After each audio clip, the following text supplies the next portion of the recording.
get it. Mbijan raganyadi. Albaka. Mbaka important. Yo, nga transfer la sto. Ya transfer la sto. Ha, code nyinji. Okay.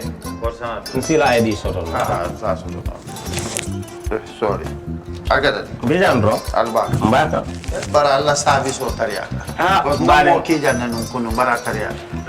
Jannom yona forest de bureau. Gambia tonkon na no mbari ya bere. Birim koyna fo kato. Bari si kodo kino kato ni fo bolong blabe to. 56 branches mola soto Gambia jam. Ha? Gambia kono anin Gambia bantala bankol. Nka kodo kiya bere to. Kodo sifa fo falindiro fo nyaadi lafta memmen na kodi to poto nin kodi maraw. Jannam number 1 di nyonta. Andum fana nata anoda enterprise sotale. Wolam nyindi ko domorol fana kol fana be firale le dadi ma ni domorol ni fana beteat. Gambia dawda yalo ngam fa kendol sotale je. Wo moyo diat. Apelenta ni wo ka ni lafta nyelen kendol e bina. Yalo bu kanyi la ko la baraka ba. Yalo ndel chosano lo. Abaraka.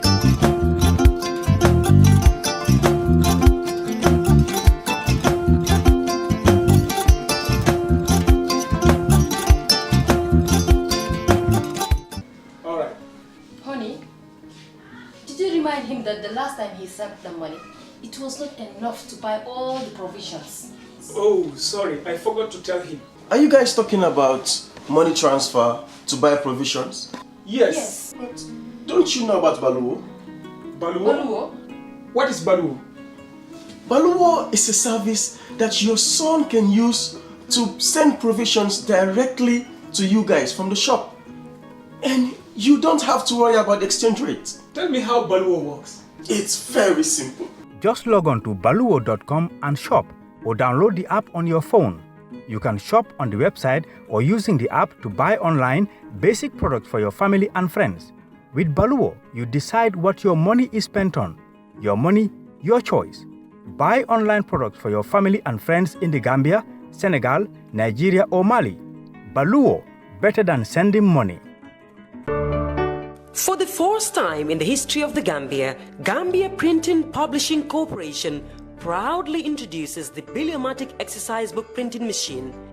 The machine has the capacity to print more than 20,000 books per hour. Yes, 20,000 books per hour. It also prints magazines, newspapers, calendars, flyers, normal books and all kinds of printed documents plus items at affordable prices. With the Bibliomatic Printing Machine, GPPC can now render high-quality and non-size restricted printing service supply across the sub-region. Rush now and partner with GPPC for all your public and private printing service needs. Print with us today and you'd be offered highly professional, reliable and efficient service delivery by our team of experts.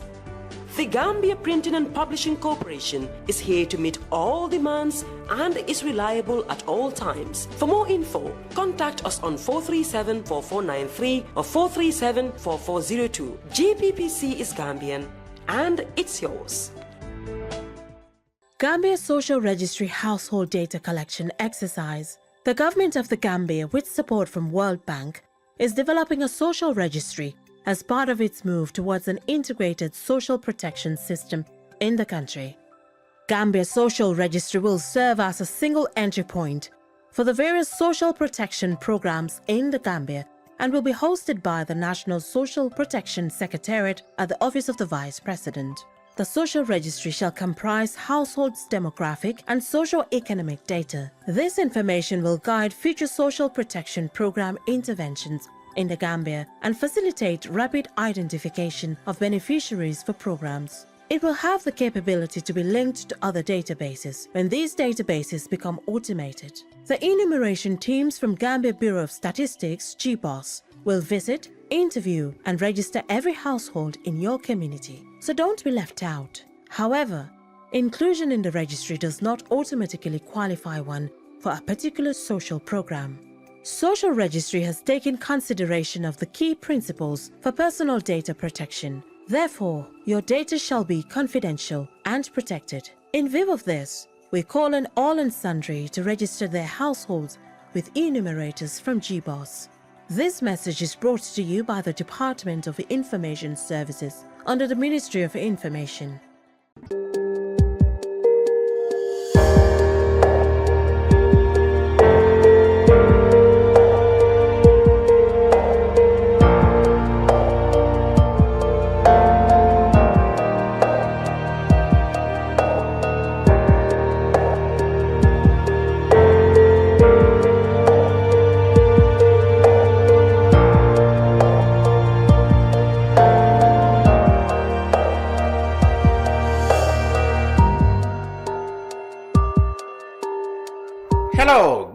afternoon and welcome to the brunch on Kerr Fatou Live. I am Lamin Cham and this is our weekly look at current affairs. This week I have an abridged version and I will be talking mainly about one topic, and that is the Gambia Armed Forces. Well, as we normally do here, time to time we invite the PRO of the Armed Forces to come and update us on their operations, their programs, trainings, recruitments, etc., etc. This week is back first to tell us, make a clarification on the recent announcement of changes in the hierarchy of the Gambia Armed Forces. And then, of course, we delve into other matters. So, Lieutenant Colonel Lamin Sanyang, PRO of the Gambia Armed Forces, welcome to the branch. Thank you very much. It's a pleasure being back again. Like you said, I am Lieutenant Colonel Lamin Sanyang, the Director of Press and Public Relations, Gambia Armed Forces. Good. Welcome.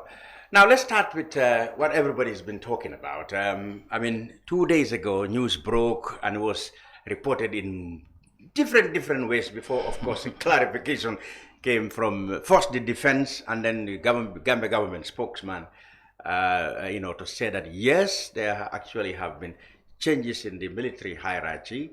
The Chief of Defense Staff, Lieutenant Colonel or General Yankuba Drame is retiring, and General Mahmoud Cham will be now the CDS, and then of course other appointments in the commander of the army and state guards also came on. Okay, let's begin by you clarifying what exactly has happened. Has been sacked or he's just gone on, statutory retirement? Thank you very much.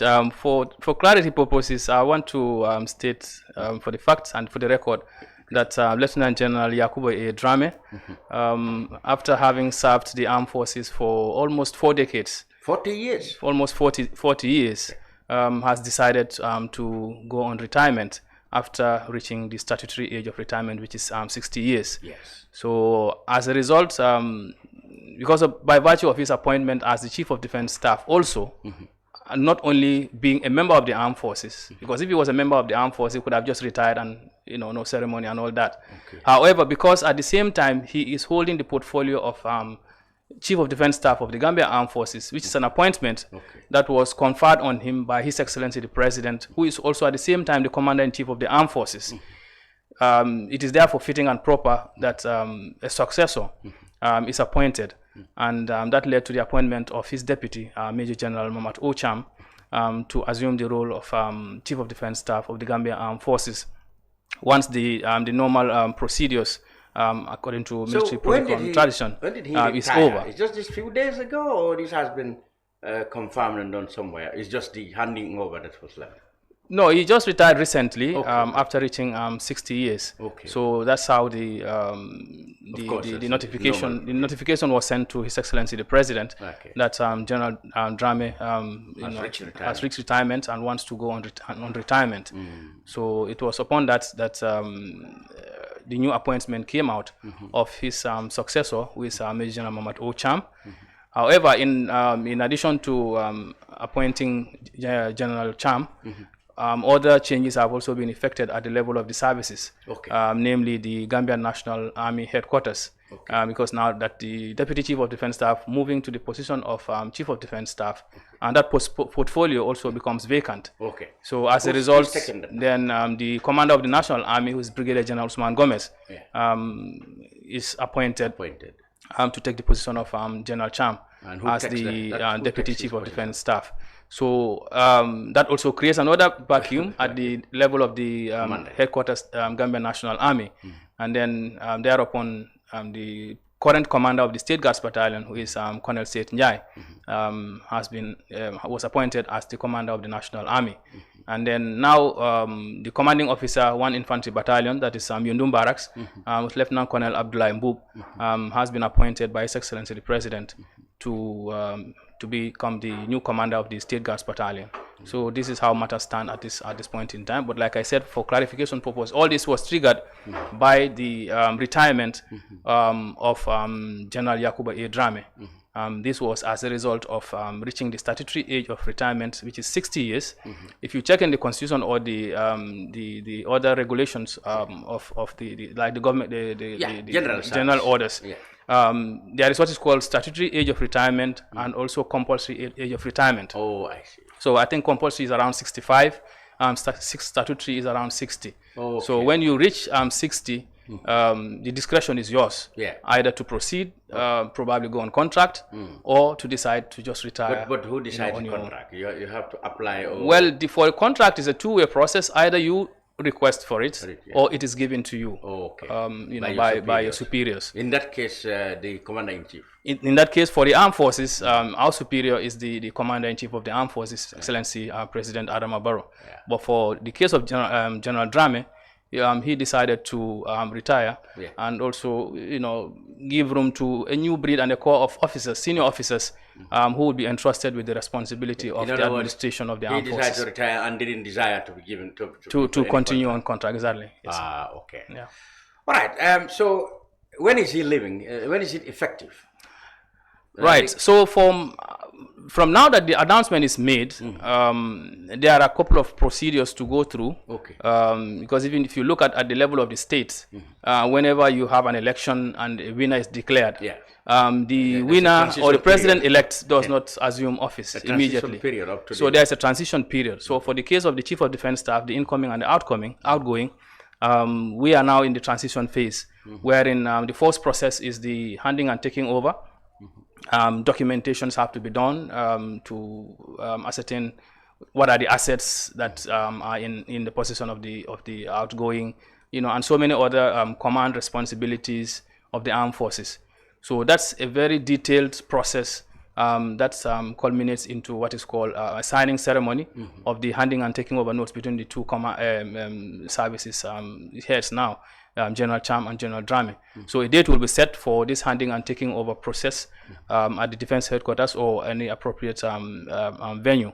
Then after the handing and taking over process, there is what is called a pulling out ceremony, wherein the outgoing Chief of Defense Staff will be pulled out of service of the Gambian Armed Ceremony Forces. is called pulled out. Pulling out. So that process is not all officers that take part in that. Because it's a general, it's a Chief of Defense Staff. Under normal circumstances, by virtue of our size, probably we may bring it a little bit down. But in other bigger armed forces, is usually the general officers. I see. That's the brigadier generals, major generals, and so on and so forth, who will take part in that pulling out ceremony. However, but due to the personality that we are talking about, he has touched the lives and the lives of so many officers and men in the armed forces. So I'm sure a lot of people will want to come out to take part in that process of pulling out him out of service. Let's talk about the outgoing general. I mean, you have worked very closely with him. I'm sure he seniored you far away. How way back was he in the army? If you say 40 years ago, that must be very close to the 1980s. That was way back in the 80s. I want to say, they were part of the corps that saw the formation of the former the then Gambian National Army, and he was very opportune enough to have worked with the Nigerian Army Technical Assistance Group called NATAG, and most especially the commander at that time, General Abubakar Dada, blessed memory. General Drame has worked. I want to say probably that he was his mentor. Oh, really? And he has taken a lot from General Dada. He's learned a lot from him, and I believe that has nurtured him through the system and also seen him through. And one unique thing about him is in their intake or in their badge, he's the only man standing as we speak in the armed forces. All the others had retired, some were dismissed. 5, 6, 7? It must be one of those early intakes. So there's he was the only one in that intake. He's the only man standing. That's so there's nobody in the army older than him. Is that what you're suggesting? Well, you may have people older than him in the armed forces. Not senior than him. Not in terms senior of seniority, no one is senior. Longevity of service. He's the most senior. He's the most senior. That's why he has that position of Chief of Defense Staff. So the events for me, I personally look at it as it's a 2-in-1. in that this is the first time that we have a sitting Chief of Defense Staff retire on the seat. Okay, what happened to the others? In others, some have not left on. Some they did not reach the age of retirement, statutory retirement, and then they were retired. Yes. I have to make a clarification there. In the military and even in the civil sector, it's like the way you leave the service is either you are dismissed or you retire.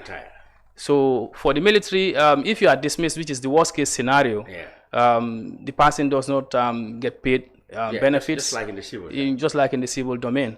So but for that the can military, only come from, in cases of misconduct, discipline issues, which for the case of a general, that's unheard of.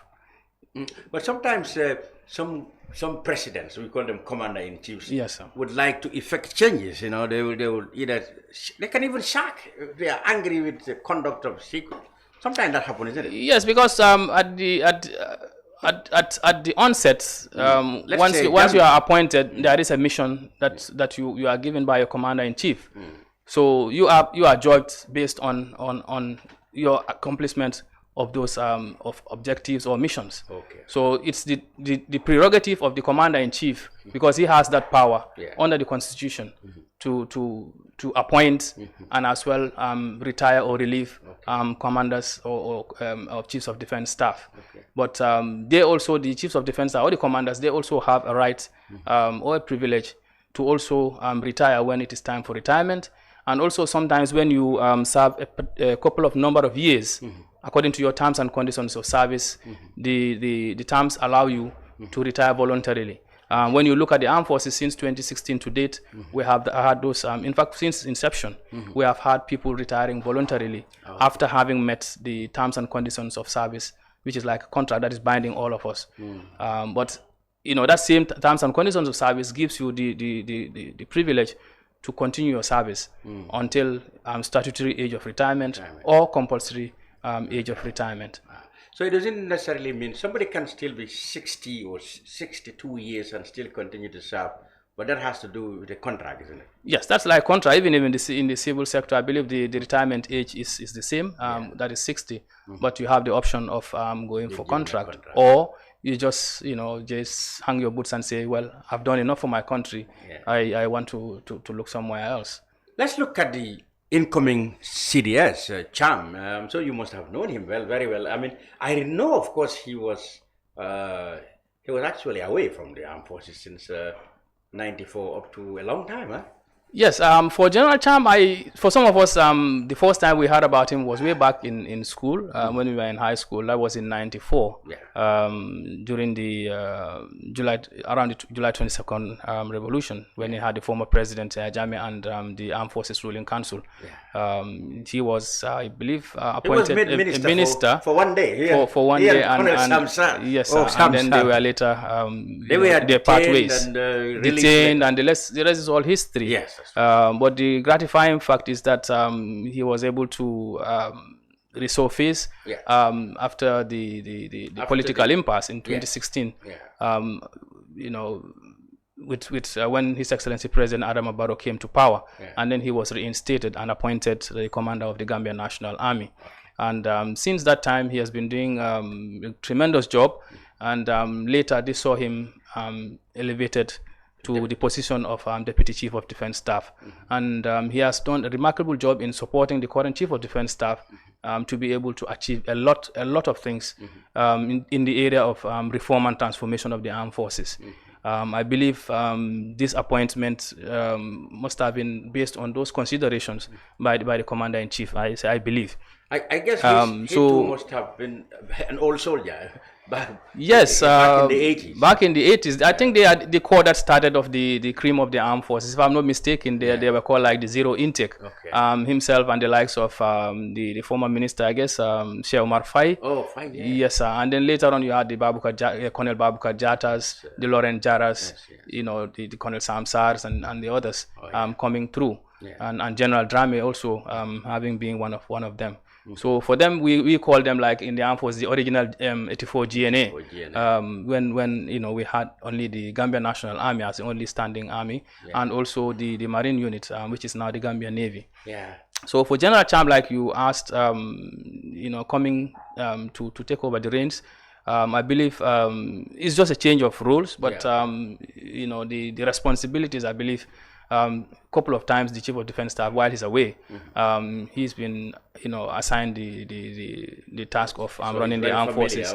Is very familiar over the last 3 years when he had supported General Cham to be able to achieve a lot of things that we have achieved, especially in the area of reforms of the armed forces. Exactly, and transformation that that has changed the image and rebranded the armed forces to what it is today. Yeah. Okay.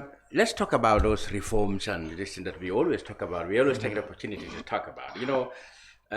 You since the change of system from 2017 to 2017 to now, the army has really been projected in a very, very acceptable manner. Even General Drame's departure, he won a lot of admiration online. I've seen there because of the reforms and the things that they get. I mean, the army then and now, in terms of image and reputation, it has really changed. It's a stark departure, and that is thanks to the leadership of the Chiefs of Defense Staff that we've had since 2016 to date. General Kinte, started the process. General Drame came and even sustained that, and even took it to a much higher level. And I could recall, like you said, I had worked with him. That is true. I have had 2 stints with him. I think probably among his military assistants, I have served longest there. So I've been very close observer of things, and also being part of most of the the decisions that has to do with public relations, image making of the armed forces. Because from the onset, what we did was to carve out a communication strategy that will get us closer to the public. Because in the past we realized, we were kind of like a bit distant. So what the Chief of Defense Staff started off with in 2020 was to meet with the whole High Command of the Armed Forces. That is to articulate his vision and also how he wants to run the armed forces. And one policy or attribute that I can always attest to is his consultative style of leadership. General Dame will never ever take a decision without consulting, even if it is going to be one person, even me or like his military assistant. He would ask. He would always seek your opinion before he goes about taking any decision. So it can be extended to even like getting all the directors, to decide on a particular issue. Or sometimes it could be for their information also, so that they get informed as to what is going on. Then, because sometimes you get interaction with the soldiers or even members of the public who are not kind of aware of what is happening in the armed forces. So his consultative style and taking along everybody, he uses that phrase always. Hey, I want to carry along everybody, and that has paid off dividend in that we are always at par as to when it comes to information as to what is happening in the armed forces. So reaching out to the public also, we had as part of our communication strategy was to go out, because we could have sat in and then invited most of the stakeholders in. However, with his style, he said, no, we go out to them. So after meeting the High Command, articulated his vision of an open door policy to the public. He first went on a courtesy call to all his sister services colleagues. From the Inspector General of Police, the late IGP of Police, Alhaji Mahmoud Job, may his soul rest in peace, and also the other services chiefs from the chief, the Director General of Immigration Services, Prisons, Fire Services, Gambia Revenue Authority. When we were done with that, we moved on again. And in fact, his message to most of these services chiefs is that I am here to extend a hand of fellowship so that we can look at how to work towards the maintenance of peace and security in this country, because we know that maintaining peace and security is not the monopoly of one institution. Because when you look at our constitutional mandates, which are different, however, they are complementary in nature. where our mandate stops, probably that's where the mandate of the Gambia Police Force, commences. Yeah. So where they stop, so we are all interlinked one way or the other. Up to the state. He had a very good relationship with the. Very, very cordially. He went there and met them. I was with him because I was his director of press and public relations at that time. There was a military assistant. Yeah. But I was constantly with him, and what we did every time we went out was to make a publication. As to how the courtesy calls we are going. Yeah. Then from there we extended to the private sector. We visited GAMTEL, we visited GRTS, we even met with the Gambia Press Union, where we met with all the media houses heads. This with the same message. A hand of fellowship we are extending, and also we want to work with you to make sure that we promote peace and security in the country. So when he was done with that, he went the National Assembly Defense Committee on Security, Defense Committee. Committee on Security. Yeah. He also met them, and what we did with them also was to do a presentation, so that they get to know what is the role and function of the armed forces, and where their role comes in, which is the role of oversight of the armed forces. And in most of these interactions that we had with the Defense Committee, we sometimes go with the Minister of Defense.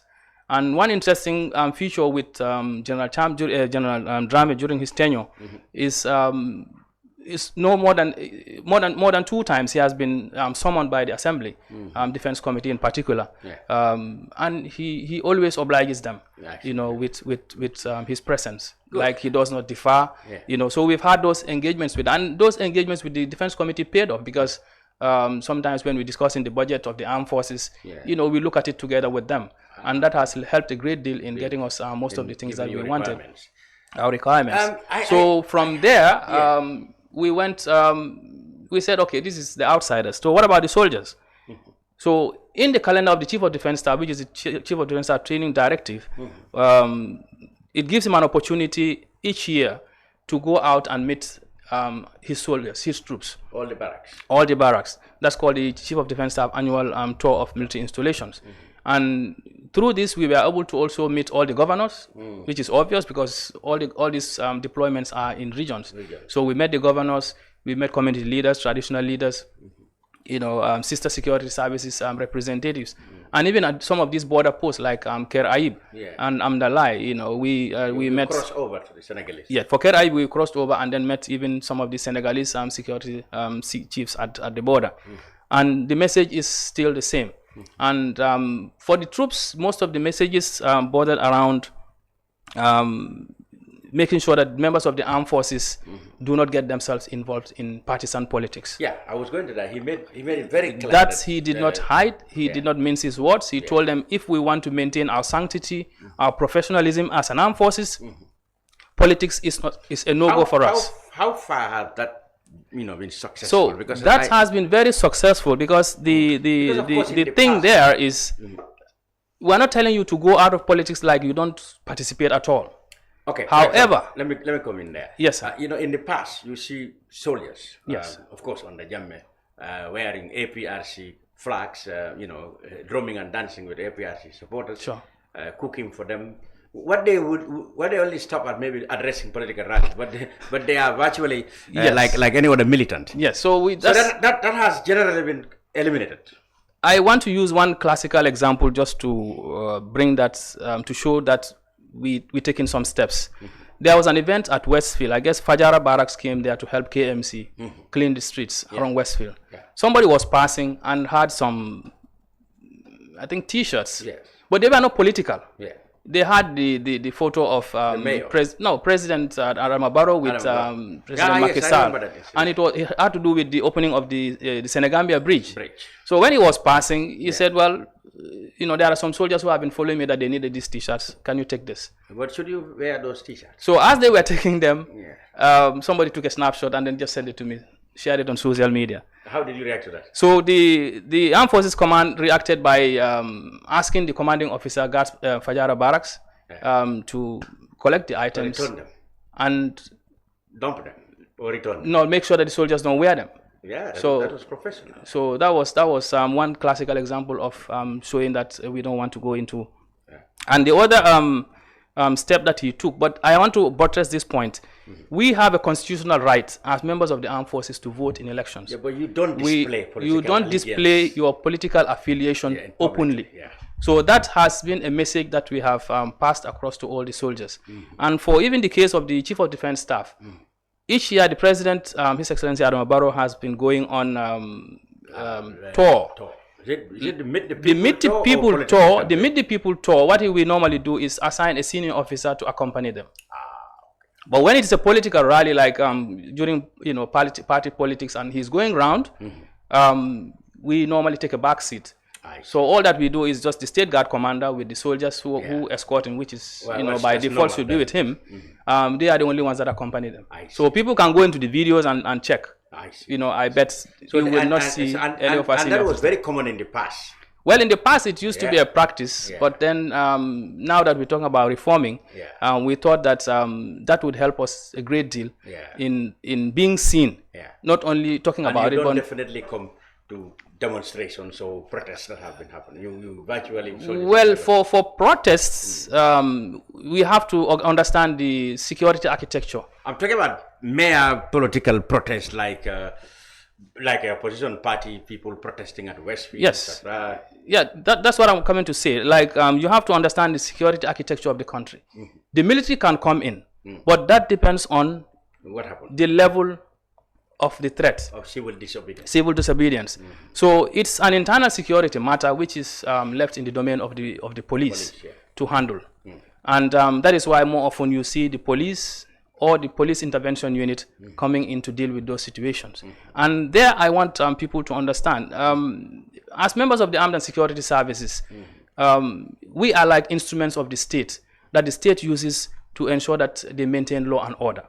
So whenever there is a threat to law and order, wherever it may be, the relevant departments, are constitutionally mandated to take a step. Because what happens is your freedom to protest or to agitate for something should not obstruct somebody's freedom to go to the mosque, to go to the market. To ask, where do you draw the line, the thin line it must be? Between lawful command and unlawful command. For example, if a president would say, okay, the president decided my opponents are on the rampage there, I'll use the military to go and arrest them and, and put them in prison or beat them up. If such orders come, what is the training? What is the playbook in the military to deal with that? In the first place, the first port of call for that kind of situation is not the military. It's usually the police, the Ministry of Interior to deal with them. That's why I was talking about the architecture. So now let's say there's a protest. So the intervention will not come first to it. Yours will be the last resort. Yes, let me just come. The first port of call with the police to deal with the situation. If it aggravates, then you bring in the police intervention unit. So even with them, there are procedures that they follow before it's escalated. So if it aggravates and escalates to another point, that's when you bring in now the National Guard. That is the soldiers at the Fajara barracks. Because they also have what is called police powers, full police powers, and limited military powers. Because in the past, you could remember Fajara barracks, there used to be a station that there was prosecution, arrests. So that is still in the constitution. It's not that it's just not being practiced or implemented. But that is something that the state could use. Because to me, the way I look at it is like it's a buffer. I see. If you are negotiating with the agitator, in that meantime, you will bring in the National Guard, which will not use force. They will use all these rubber bullets and whatever. At some point, there could be, an agreement. If there is no agreement now, the situation aggravates to another level, which is beyond now the level of the Ministry of Interior and also the Guards Battalion. These kind of things, God forbid, always happen on a partisan line. It's always people from the governing party and people from the opposition who are agitating in the street for one political reason or the other. Then you find it. You find that the people, the government, that's the people in authority, will say, okay, we have a duty to protect the citizens and properties of people, so we bring the police and the army. When in the process they are trying to suppress the opposition. How do the people in the service actually find a balance, in tackling those issues? Well, often you see civilians criticizing police security services and the military for being high-handed, for terrorizing or intimidating or harassing political opponents. To answer that, I think it's the reforms. So when you are in the service, you have a commander-in-chief who is a politician who wants you to act this way. And I mean, you said, no, my mandate is to protect everybody and not to find out who is wrong or not. I cannot go and indiscriminately catch people just because they are protesting. Well, that was how do you go about that? Because there must be some training and some manual you use in that. Well, that's where the reforms come in. So in the reforms that have happened in the armed forces that I know of, there's the aspect of human security. Okay. Ensuring that everybody, we treat everybody equal. In the armed forces. So if these situations arise where in the security forces or the government, whose responsibility is to maintain law and order in the country, if it's faced with that situation, they are mandated by law to use certain instruments, like I said, the Ministry of Interior and also the armed forces to deal with those situations. So this other issue about politics and all that, I don't want to get myself bogged down into that. But what we do at our level is the reforms help us to navigate ourselves through, because we train our men to understand that there is what is called civilian oversight, or the military is subordinate to civil authority. That is, we take our mandate from the orders that are given by civil authority. And that's like a case in point, when you have these kind of incidences and the police are overpowered, you don't, or the police are not even used, you want to use the military street. That is not what that's not the way it should go. But I've not seen any instance so far of that where the military has been called in to come and intervene, and they did. Because even we can use the case of, let's say, the 3 years Jotna. Nobody saw any military man there. Which in the past probably would have been the situation. So the police were allowed to handle the situation, and I think they were able to handle it very well, and then there was not a lot of collateral damage or killings. So that's the way it should run, and all this is thanks to the reforms that's ongoing in the armed and security services. For the services to understand that this is your limit, this is your mandate, this is what you can do, this is what you can't do. So you're talking about the police. At what point do the police themselves may require the army's involvement? For example, it's when usually when the shooting happened in Sukuta traffic light, I mean, three police officers were shot, two fatally. That was a serious thing. I mean, one would have thought the army would have. Of course, you were there. We deployed once it happened, because Sukuta traffic light is within the jurisdiction of 1 infantry battalion, that's Yundum. So immediately it happened. Our intelligence picked it up. The commanding officer was instructed by the high command of the armed forces to deploy. Or to check what the situation is. So immediately we deployed what is called a patrol team to go there to find out what actually happened. So it's like a kind of a forced response to determine what actually happened, and they did go and do their work and find out. Then you finally find that the threat was this was it was not, you cannot say control, because the guy was on the run at the time, and he was armed, which is dangerous.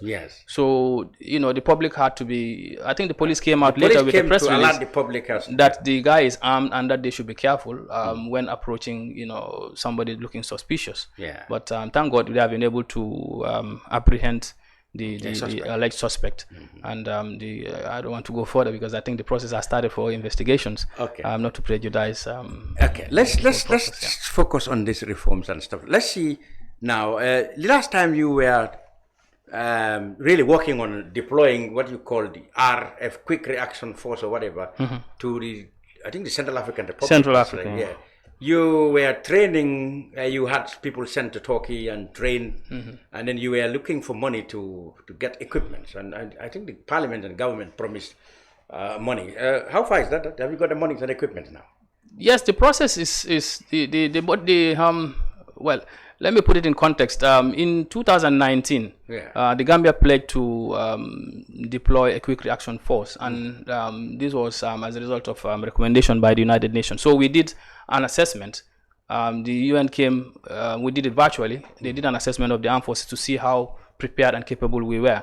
And that assessment went well, and that the United Nations approved that yes, the Gambia Armed Forces has the capability to deploy a quick reaction force in a United Nations mission. However, at that time, what we had were soft-skinned vehicles, which we had in stock, which were used for the exercise. But what was left out and lacking was the critical enablers, which is the armored personnel carriers. Armored personnel carriers are like vehicles that are used in war. They provide the highest level of protection against ballistics and explosives for soldiers. So those are the equipment that we need. So what the armed forces did was to collaborate with the Ministry of Defense to do a cabinet paper. The cabinet paper was done and it was submitted to cabinet, which approved it. And that we had engagements with a Turkish company in the defense industry called Katmajila to get us those armored personnel carriers. And we are still engaging the Turkish authorities on that. But you got the money now. The government, yes, they gave the money. That was done, and thanks also to the National Assembly Defense Committee, which played a critical role in doing that, and also even ratifying, some of those things helped in getting the money to Turkey. So that process is ongoing, and last week, I guess, or 2 weeks ago, we took delivery of some donated items from the Republic of Turkey, of non-lethal military equipment, and also 2 armored personnel carriers, the Cobra type.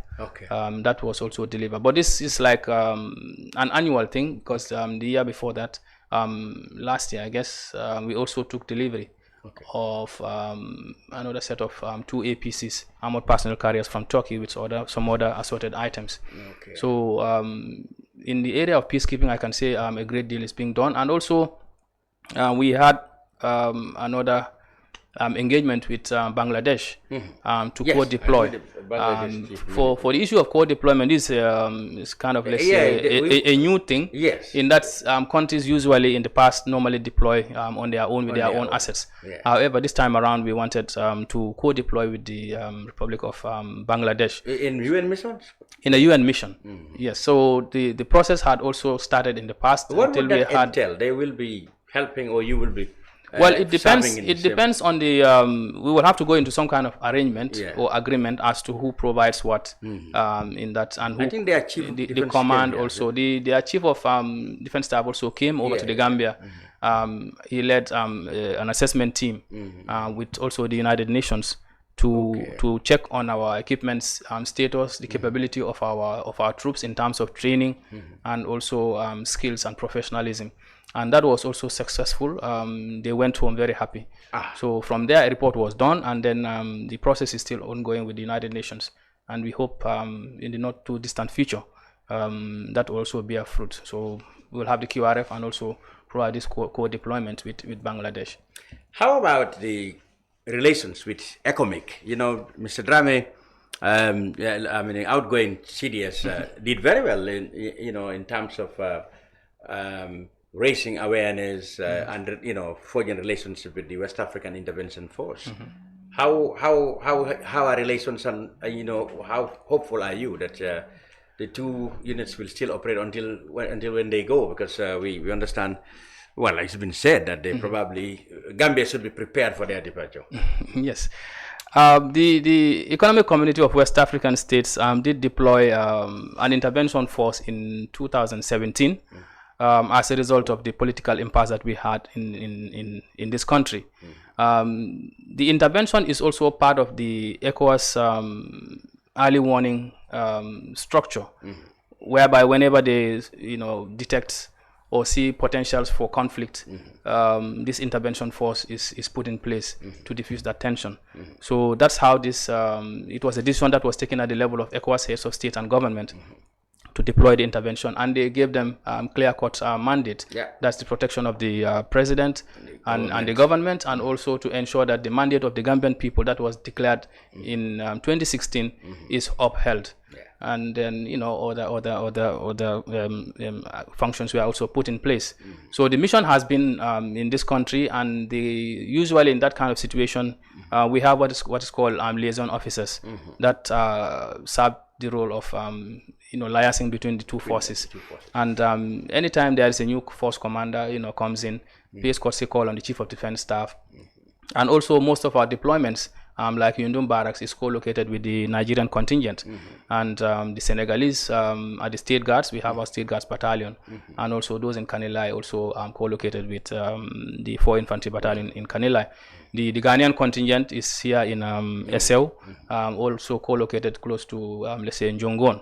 So all these units are working, very closely in the area of conducting patrols to build confidence and also reassure the population of their security and safety at all times. So the relationship between the two forces, like you said, has been very cordial, thanks to the leadership of General Drame.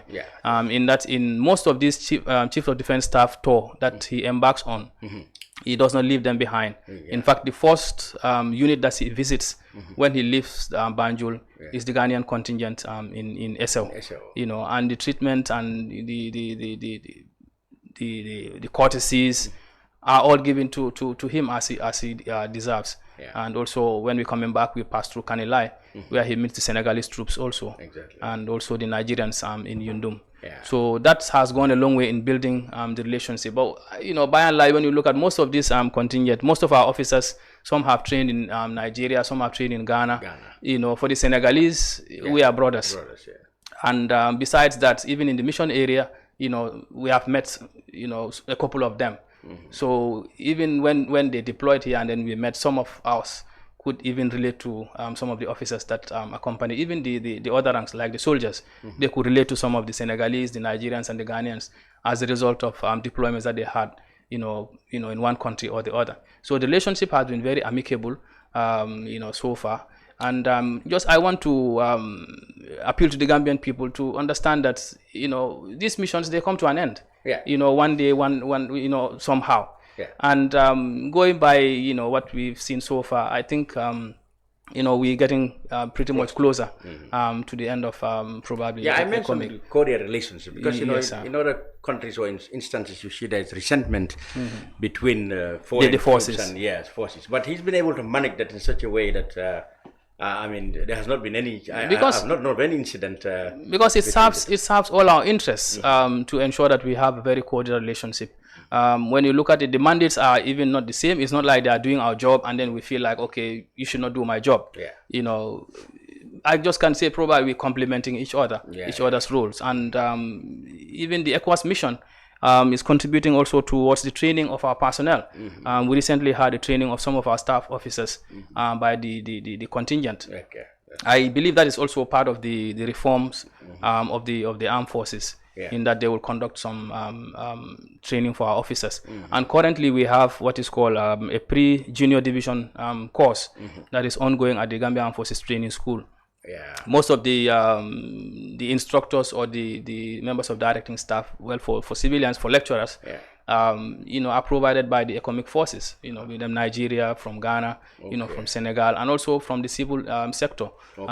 It depends on the kind of lectures that we want that they provide. And interestingly also, even for the recruitment, we have had lectures from members of civil society organizations. We had the Center for Strategic Studies and Policy Development, Seth Matijao and his people, and also from the Ministry of Justice, lecturing our recruits, because that's the cradle where they need to learn some of these basic and fundamental issues like respect for human rights, and rule of law.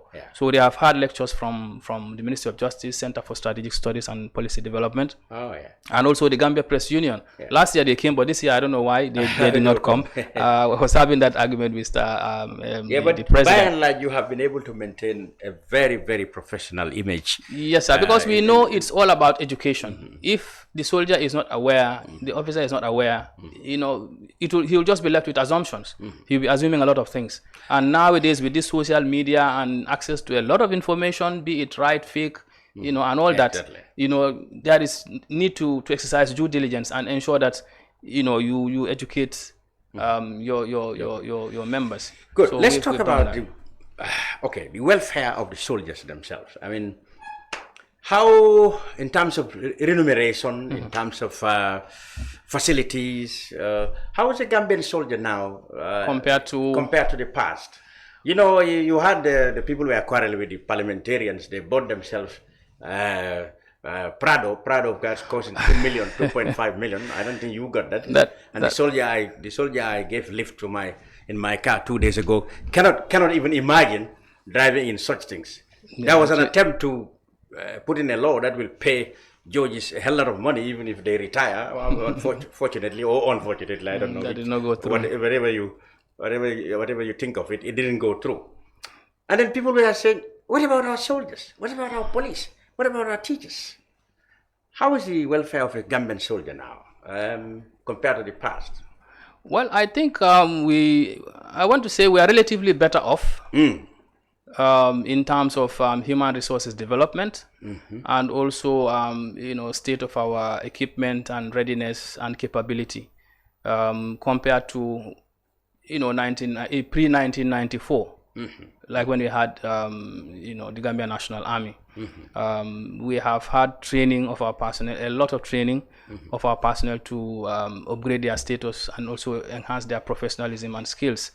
So people would not agree that 94 to 2007 there was any professionalism there. I mean, well, if you look at even what they're talking about pre-2016, I don't want to justify what happened. Okay, but the number of GAF personnel who were involved in those atrocities, I think it's about 25. I'm not too okay with the number. No, not just the atrocities, but the general conduct of soldiers. You see soldiers who were made fishermen, going to look for fish for presidents. We've seen all those ones. So I saw some in Nyomi. They were looking for hay to transport to the president's livestock. I mean, soldiers perhaps building. Engineering department building construction for. Well, for the engineering corps, they were doing pretty much well before even 2016 because the university village in Faraba, Banta. But was built by them. Were they not building houses for government officials or for presidents or for? Not actual. Not that I know of anyway. Okay. Yeah, the ones I know of is Mayok Senior Secondary School. They built C4. They built even this one in Demban, the skill center. Our engineers built that. The Independence Stadium was renovated by them. The Carnifing General Hospital. Our engineers renovated them. But when it comes to now the welfare, these things were happening, isn't it? Which one? That soldiers, being deployed to do. Well, we had issues in the past, but now the good thing is with the new dispensation His Excellency President Adam Barrow has given the Chief of Defense Staff leverage to run the armed forces as a professional institution, and we have seen that manifested because the President has never interfered in the way and manner the Chief of Defense Staff runs the armed forces. So coming to the issue of welfare, we have what is called the terms and conditions of service of both officers and soldiers. So the one that we had that was running was the 1993 terms and conditions of service. So during the period in the review, it was we observed that most of the provisions in that terms and conditions of service were outdated and were no longer applicable to our times. So there was a need to review. A board was constituted and the board reviewed the terms and conditions of service, and that was completely done and submitted to the relevant authorities, to the Ministry of Defense, and onward transmission to the presidency. So that has been done. With that, we have looked at the allowances, pay and allowances of soldiers and officers, so that serving in the military would become more rewarding, and then you'll be able to get the best of the best in the society, because that motivation has to be there, to motivate and Gambian sons and daughters to come to serve their country in uniform, because that's the ultimate sacrifice anyone can make to your country.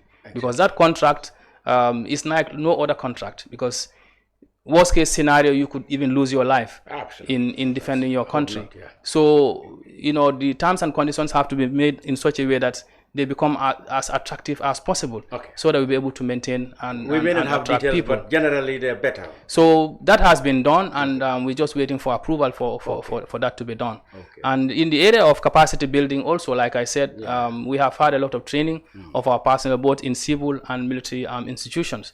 For the civil institutions like the University of the Gambia and even some other universities outside, we have had a lot of our personnel who have graduated as lawyers, as doctors, as engineers, as even pilots. Okay. Myself and some others officers, we were supposed to make up the Air Force of the Gambia. You talked about some everybody. We have had a lot, but we haven't had much about Air Force. There's Navy. And there was a need. What happened to Air Force? We never had. There was a plan to establish an Air Force, but along the lines probably. So it's still ongoing. There's still no Gambia have never got an Air Force. Because I think it has to do with the costs. To maintain an Air Force is quite substantial. But for 40 years now, we couldn't afford an Air Force. Well, I think the decision we made at the right time about that, because when it comes to personnel... How is it more expensive than Navy? Well, the Air Force is expensive. I mean, Air Force would be more expensive than Navy. Well, it depends. It depends. The platforms, well, they are both expensive, but then you need in security. I don't think cost should be more of a driving factor. Somebody say, okay, we may probably don't have up to standard Navy boats for the Army yet, let alone to afford aircraft. We had some Navy platforms which have now aged. Okay. And then there's a need to replace most of them. Okay. Like I said, but it takes a lot of money and funding for that. What would it take to establish an Air Force? First, do we need an airfield, not the Yundum Airport? You should have an airfield of your own. No, usually we could be co-located with the airport. There's a lot of space there. Yes. That's we could. Yeah. In the past, I think during the Cham era, we had a jet that was around. Yes. When we were newly inducted in. You were meant to be a pilot. Yes, sir. Yes, sir. And we have some who went ahead. Do you have some like the current rudimentary training? The newly appointed State Guard commander and the ADC to His Excellency President Adama Barrow, Last Colonel Drame and Lieutenant Colonel Mbub. Oh. They were flying when we were in the US. So now they were flying with the Cessna. With them now. Well positioned. We probably they will push the idea. Well, things did not just work out, but they were supposed to go back to become flight instructors. Okay. So that plan was there, but then later, one thing led to the other, and the project did not continue. Well, they are now better placed now to pursue if they want to go back, it means they have to at least encourage others to go. To encourage others, but we have some younger ones who were into aviation. They were in Taiwan, in China, and also in Turkey. Okay. So those people could be brought up at least to put up something. Even if we don't have an Air Force, we can have an Army aviation unit. Exactly. That could be used for surveillance, and stuff like that. And also search and rescue missions. You had missions. some rudimentary training in Nigeria, was it? We were in the Ukraine and also had training also in the US. Oh yeah. In aviation, yes. So you can fly a plane. I'm into the electronics bit myself. With another electronics, yeah. Okay. Yes, sir. So by and large, pilots. So we have some even with master's degrees and PhDs, some pursuing, and also in the area of military level training, military courses. At each rank, you have a particular course that you have to do. I was commensurate with your rank. In the past, people used to just get promoted without undergoing such training. So how are you addressing that? I think a couple of years back, we constituted what is called a promotional board. So that's the norm. The board was constituted to deal with that promotion. So officers, you have to have a PER form, that is filled indicating all the courses that you have done. So that's one of the reforms that we are bringing in the area of promotion, so that it's not like you are just catapulted and then you get to a new rank. No, like in the past, that you have to sit to an exam. Even myself, before I got to this rank of Lieutenant Colonel, you had to sit on an exam. I could remember I was preparing to go for my course in Nigeria, and they said you must do these exams. Exactly. So I had to do the exams before I left.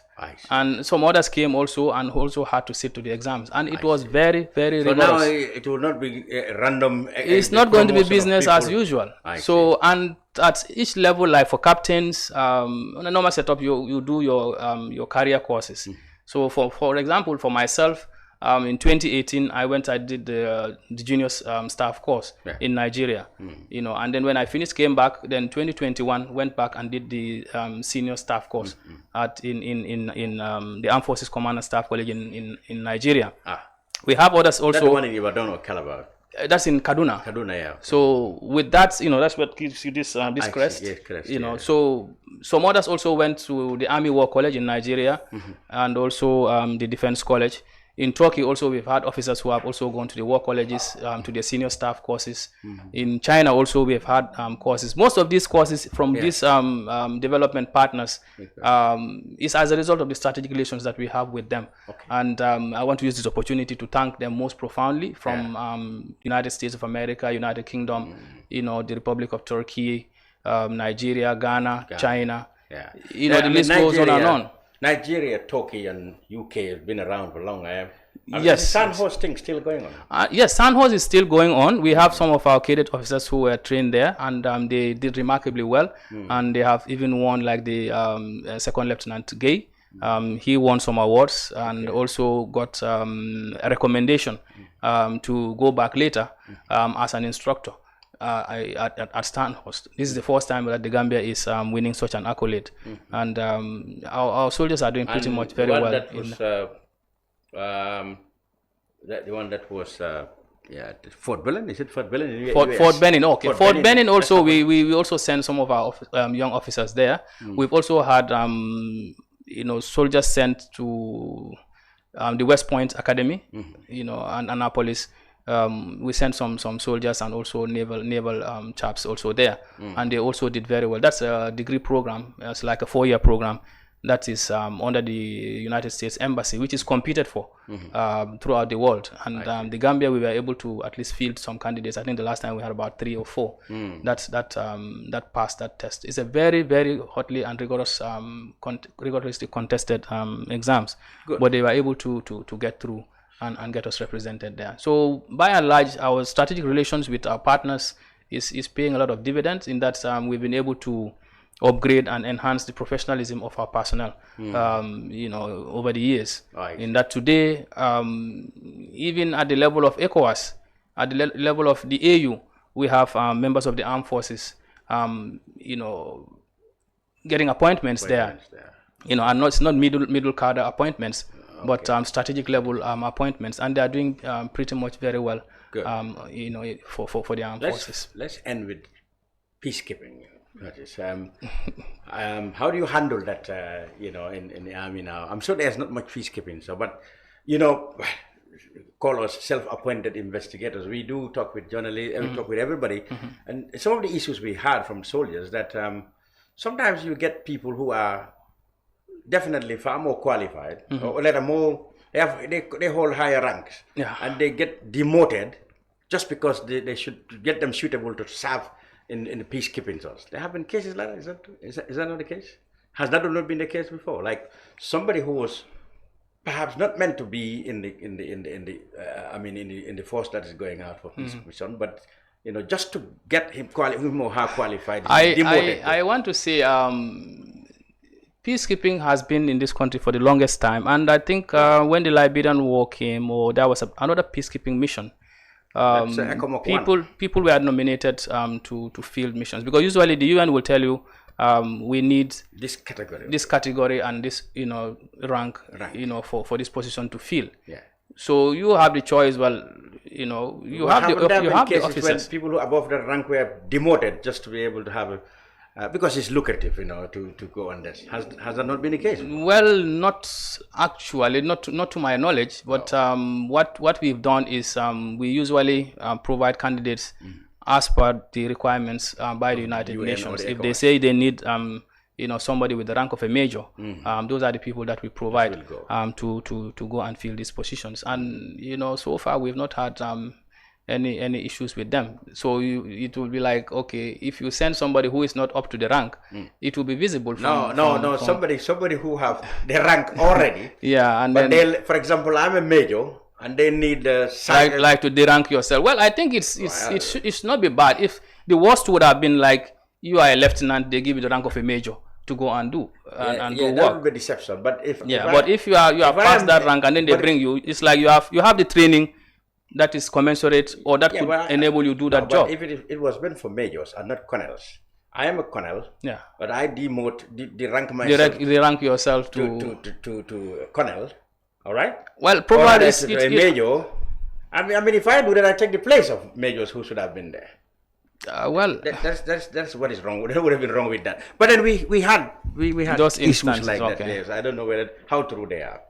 Not too much. But you don't go out for much peacekeeping nowadays, anyway. It's not like as a contingent, but we're still in the peacekeeping domain. What we normally send now is they are called staff officers and military observers. So these are officers, like for staff officers, they work at forces headquarters or sector headquarters. Then the military observers are the ones they are the eyes and the ears of the mission. They go out on patrols, meet with communities, know their problems, know the security situation in the country, do a report and send it to the headquarters. So the staff officers, they do the administrative and other operational stuff. So we are participating in that endeavor, in that we are getting officers. Like I said, if for example, I went to Mali, my last mission, I went as a staff officer under the training wing. So I was posted to the force headquarters on the training cell. So all the training activities for the mission, we were handling them. So you have other officers, I think in Mali we had a slot for training, we had logistics, and we had a couple of military observers also. So, but the Mali mission, I understand, is closed. So they are doing a drawdown. So most of our officers there will be coming back home. But then we still have deployments in Central African Republic and also in South Sudan. Be they staff officers or military observers. And the good thing also, we had this gender slot, positions, women. So we have a lot of our female officers and soldiers also deploying in mission area, and that's a plus, and showing that the Gambia Armed Forces also recognizes gender mainstreaming in the armed forces. Finally, what are the commander-in-chiefs in ECOWAS saying about Niger, or they put that aside now? Well, for Niger, I think the diplomatic shuttle initiatives are still ongoing. I think that is still on the table. So I think they are making progress in that, because I understand the last time the government or the military junta did bring out a transitional program that they wanted to implement. So I think the negotiations are at that level, and the option of military intervention is waning now. Well, it's still probably, let me say, under the table. It's still on the table. On the table or on the table still now. The authority of heads of state says it's still not out of the table. It's not out of the table. So I think it's better to give the diplomatic initiatives a chance to get through. Nobody wants war. Perhaps you people were praying inside and let them. No, we don't pray for that. But there is Clausewitz said war is a continuation of politics. Through other means, and when it happens, we just go to prevent war. I think that's what we do. But we don't go out to wage war. Absolutely. So wherever there is war, you use the military, the police, to bring back sanity. So I don't think we will pray for that. So the military option, I think, should be the last resort. Good. So I have to thank you, Colonel. Shall I say, give it your right word, because some right rank. Some said Lieutenant Colonel, some say Colonel. What happens in the military? There are some rank categories that are bunched together, and so you for lack of not wanting to call everything. Like when you look at the lieutenant colonels. Yes. So you can have lieutenant colonel. That should be next to colonel, isn't it? Yes, next to colonel. So sometimes just we say colonel. And then when you look at the generals also, you have brigadier general. Yes. Who is a 1-star.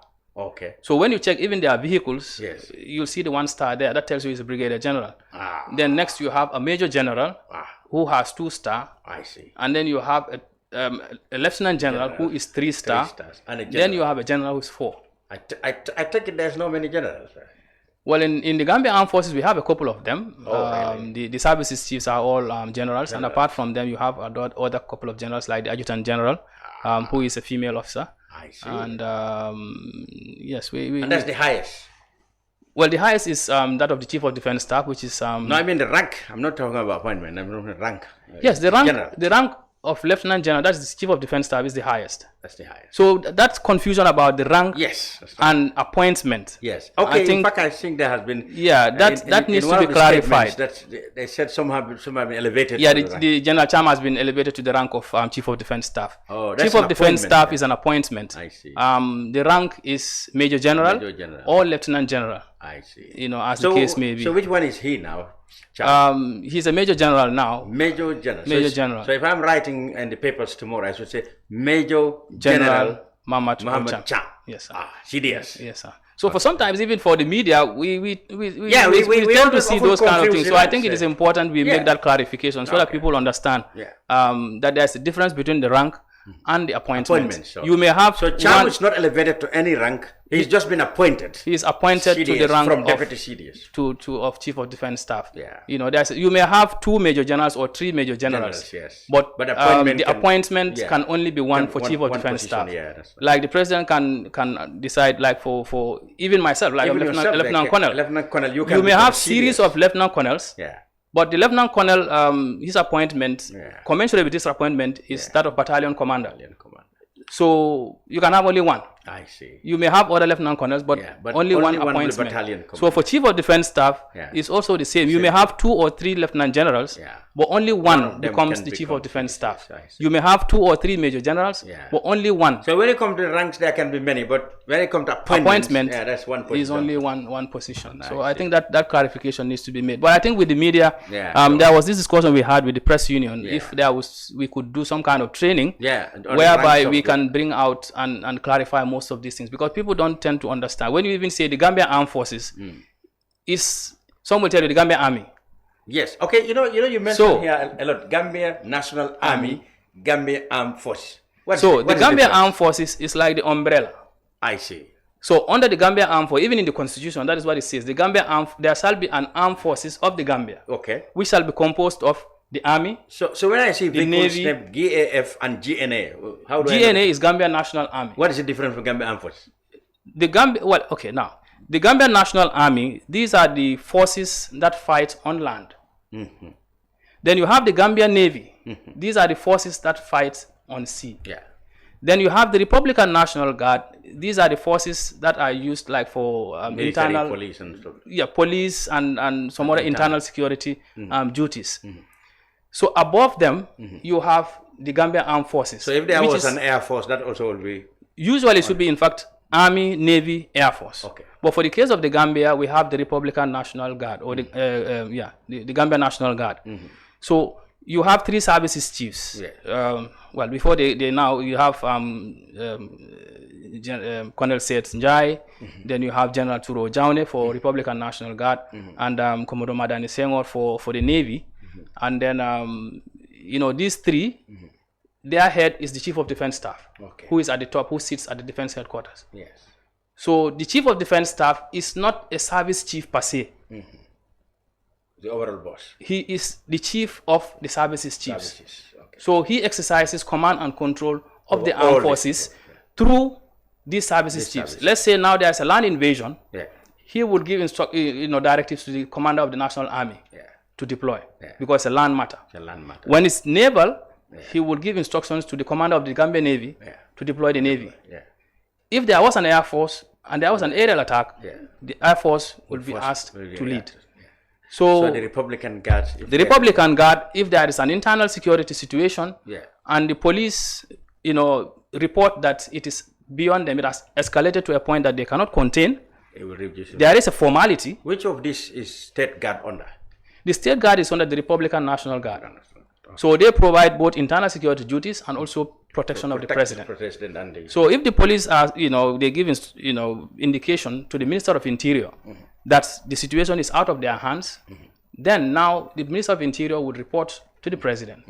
And then the president will give directives. Okay. For the National Guard or the Army, as the case may be. So the Gambia Armed Forces, that really the umbrella? That's the umbrella, is headed by the Chief of Defense Staff.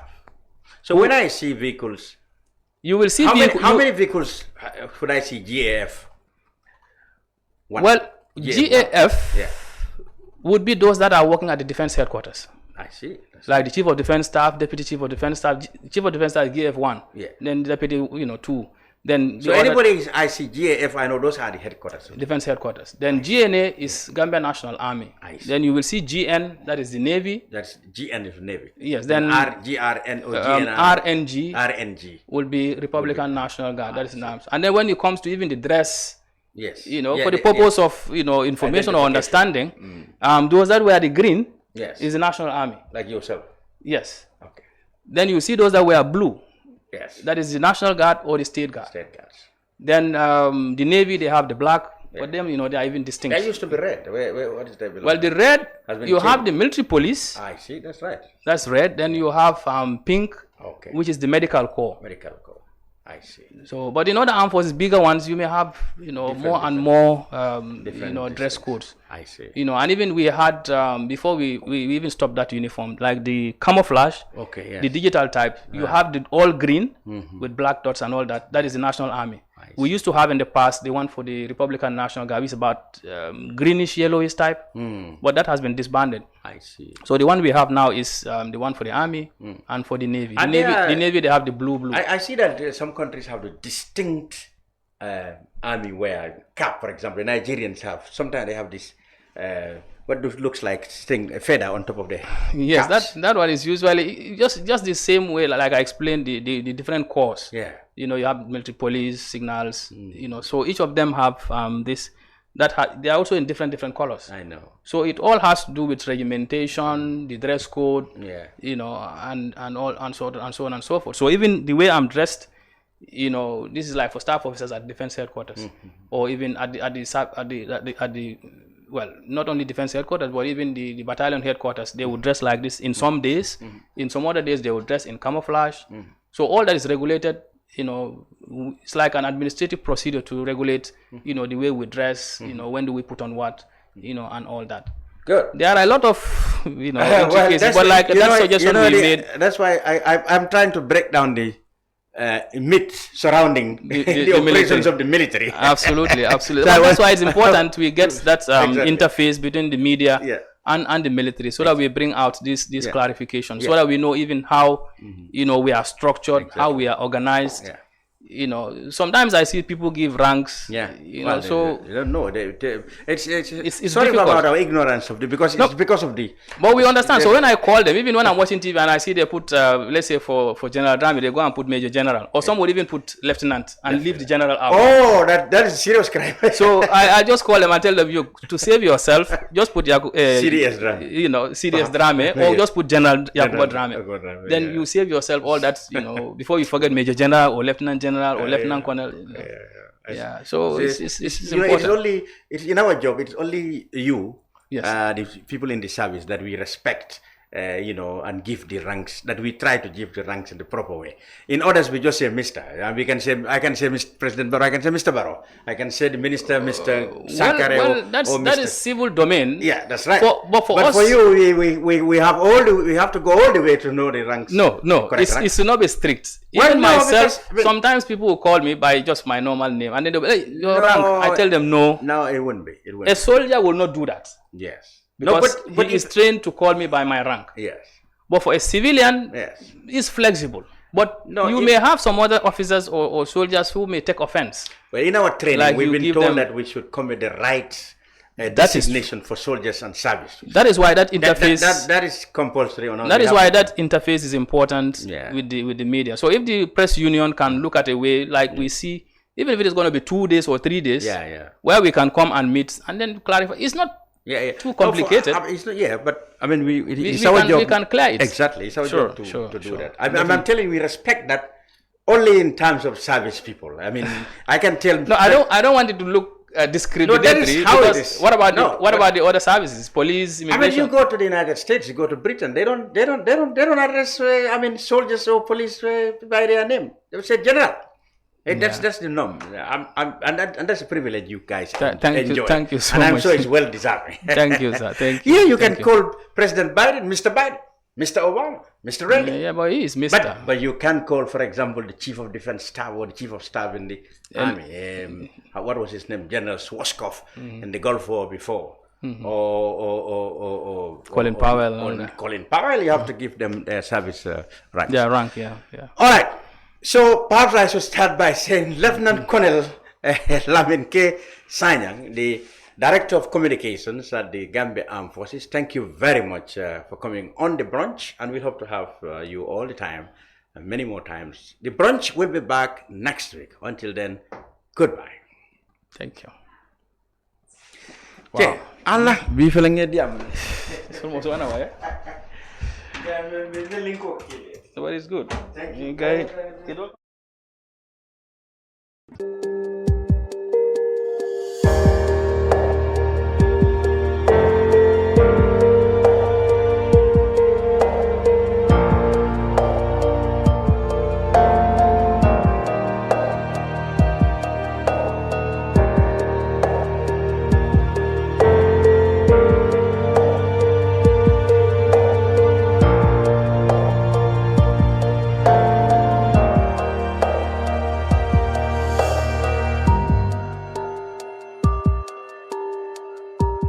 We live in a day and age where technology is creating a world without borders, filled with unlimited potential to improve the lives of the people around us. Innovarex Global Health ushers in a new way of leveling the playing field with increased access to quality healthcare services delivered at your doorstep. Our qualified professionals are equipped with state-of-the-art point-of-care testing technology to conduct tests such as kidney function, liver function, electrolyte tests, body composition, hemoglobin, A1C, and many more services with the highest efficiency in delivering results. The addition to our flagship Wellness on Wheels, more fondly known as WOW Delivery Service, brings the entire clinical experience full circle. IGH has remained committed to creating the future of healthcare delivery. Gone are the days of sending loved ones outside the country for basic medical services. Innovarex Global Health offers a new peace of mind and takes pride in delivering the quality of care we all deserve. Islamic microfinance is becoming an increasingly popular mechanism for poverty alleviation, especially for developing countries around the world. This microfinance service adheres to the principles of Islam as a form of social responsibility. Yona Islamic Microfinance is the Islamic microfinance of choice in the Gambia, trustworthy and reliable. At Yona Islamic Microfinance, we provide savings products, current accounts, financing products in conformity with Islam. In addition, Yona Islamic Microfinance also offers local and international remittances, takaful fund, management of zakat, management of awqaf, trading and investment, and building of strategic partnerships to bring financial services to the doorstep of the poor with donor projects, madrasas, youth organizations, women groups, and farmer organizations. Make a choice with Yona Islamic Microfinance today. For more information on Yona Islamic Microfinance, call 377-2151 or 9832-151 or visit Yona head office at Tipa Garage, Bakote, or visit any Yona branch located countrywide near you.